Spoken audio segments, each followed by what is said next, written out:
Okay, people, it is day 10, and today we're going to be talking about, kicking off this series this week with permanent policies. And the first one that we're going to talk about today is whole life. Whole life really has different ways that it can be structured. So we're going to talk about the basic type, and then as the week goes on, we're going to go into the different ways that you can structure it, like the limited pay, the single premium pay, the joint whole life.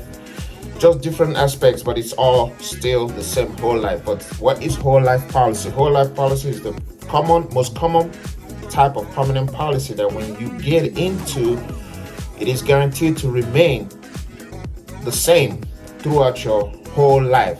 Hence the name whole life policy. So as long as premiums are getting paid, the insurance company will never cancel it, and they can never do anything with that policy but pay out upon death. But it has other components tied to it, like it can build cash value. So as you pay premiums on a monthly basis, that policy builds what they call a cash value. It's like a savings plan within the policy that down the road, if something happens and you have an emergency, you can always borrow against it or just outright withdraw money from it to take care of whatever you need to take care of. But it's a great plan for people who can afford to do it. Relatively, it is more expensive than the term life. But term life has a life expectancy, so it would expire at the end of the term. And then at that point, you have to go out and purchase something more if you haven't become self-insured, which for a lot of people, when they buy term life, they hope to become self-insured before it expires. But most times that is not the case. And then they end up looking for something else.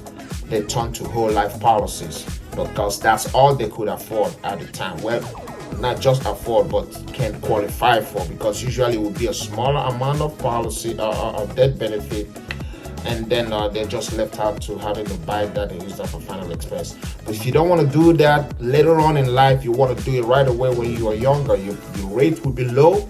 You get it low and you lock it in for the rest of your life, and it builds cash for you. So 5-10 years down the road, you have a sizable amount of money in there. So that is whole life, but we will be talking about the different types as the weeks go on. Bye bye.